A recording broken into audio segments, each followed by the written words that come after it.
Hi everyone, welcome to my channel. आप सभी का स्वागत है। आज से हम अपने यूट्यूब चैनल पर एक जीके जीएस की सीरीज स्टार्ट कर रहे हैं। ये सीरीज एमसीक्यू क्वेश्चन पर आधारित रहने वाली है और आपके कॉम्पिटिटिव एग्जाम के लिए बहुत ही इम्पोर्टेंट है। और सबसे पहले इसमें हम कंप्लीट हिस्ट्री को कवर करेंगे एमसीक्यू क्वेश्चन के माध्यम से। तो चलिए शुरू करते हैं आज की इस वीडियो को। और इस वीडियो में 50 क्वेश्चन रहने वाले हैं जो कि बहुत इंपॉर्टेंट हैं। हिस्ट्री से हम स्टार्ट कर रहे हैं। जो आपकी बुक आती है, किरण पब्लिकेशन की बुक आती है, ये क्वेश्चन उसी में से लिए गए हैं। चलिए शुरू करते हैं। पहला क्वेश्चन है, आरंभिक वैदिक काल में वर्ण व्यवस्था आधारित थी। इसका आंसर हो जाएगा व्यवसाय पर।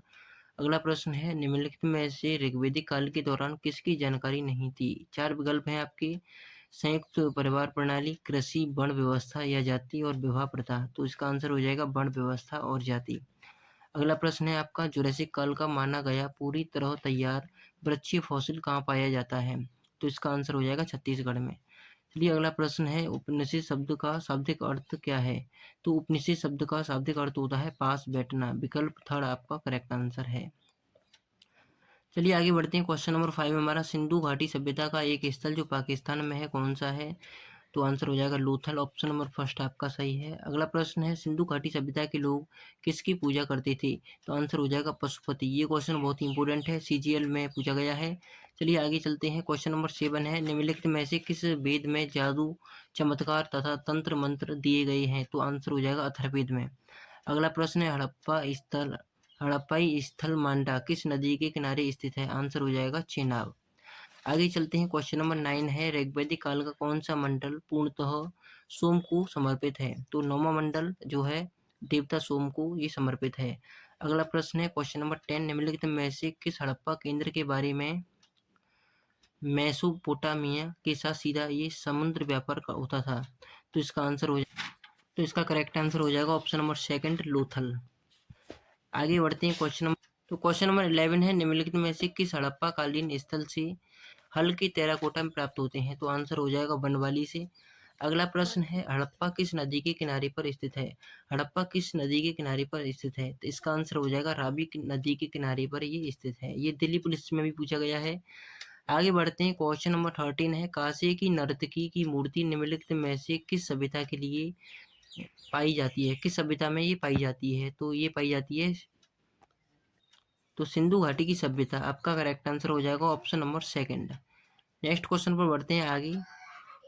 सतुगई सिंधु घाटी सभ्यता किस देश में है। तो ये कहाँ पर है, ये अफगानिस्तान में है। विकल्प थर्ड आपका करेक्ट है। अगला है, मोहनजोदड़ो का स्थायी नाम डैश क्या था। मोहनजोदड़ो का स्थायी नाम क्या था, मृतकों का टीला। आपका विकल्प थर्ड आपका सही है। आगे बढ़ते हैं। क्वेश्चन नंबर 16 है, निम्नलिखित में से कौन सी धातु हड़प्पन सभ्यता में नहीं पाई जाती है। तो आंसर हो जाएगा लोहा। ये दिल्ली पुलिस में भी पूछे जाते हैं क्वेश्चन, देख सकते हैं। अगला प्रश्न है क्वेश्चन नंबर 17, निम्नलिखित में से कौन सा वेद सबसे प्राचीन है। जानते हैं हम सभी, सबसे प्राचीन वेद होता है ऋग्वेद।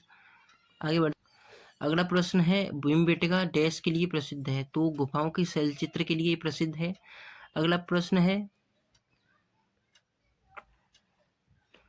अगला प्रश्न है आपका क्वेश्चन नंबर 19। क्वेश्चन नंबर 19 है, निम्न में से किस हड़प्पा कालीन स्थल से एक युग्म समाधान मिला है। तो इसका आंसर हो जाएगा चंद्रड़ो। आपका करेक्ट है। नेक्स्ट क्वेश्चन है, सिंधु घाटी सभ्यता। सिंधु घाटी चार बड़ी प्राचीन सभ्यताओं का घेरे था। निम्नलिखित में से कौन सा उसमें से एक सही नहीं है। तो इसका आंसर हो जाएगा, तो इस क्वेश्चन का करेक्ट आंसर हो जाएगा आपका रूस। विकल्प सी आपका करेक्ट है। नेक्स्ट चलते हैं। अगला प्रश्न है हमारा क्वेश्चन नंबर 21, जॉर्वे कल्चर एक चालकोलिथिक पुरातात्विक स्थल था जो वर्तमान समय में निम्नलिखित में से किस भारतीय राज्य में ये स्थित है। तो ये कहाँ पर स्थित था। तो विकल्प बी आपका सही है, महाराष्ट्र में ये स्थित था। अगला प्रश्न है, निम्नलिखित में से सिंधु घाटी सभ्यता का एक बंदरगाह कौन सा है। तो इसका आंसर हो जाएगा आपका लोथल। विकल्प बी आपका सही है। अगला प्रश्न है, ब्रुजहोम नवपाषाण युगीन स्थल डैश में स्थित था। ये कहाँ पर स्थित था, ब्रुजहोम जम्मू एंड कश्मीर में ये स्थित था। अगला प्रश्न है, निम्नलिखित में से किस हड़प्पा कालीन स्थल से जुताई के साक्ष्य मिले हैं। जुताई के साक्ष्य कहाँ से मिले हैं, कालीबंगा से। आपका विकल्प सी आपका करेक्ट आंसर है।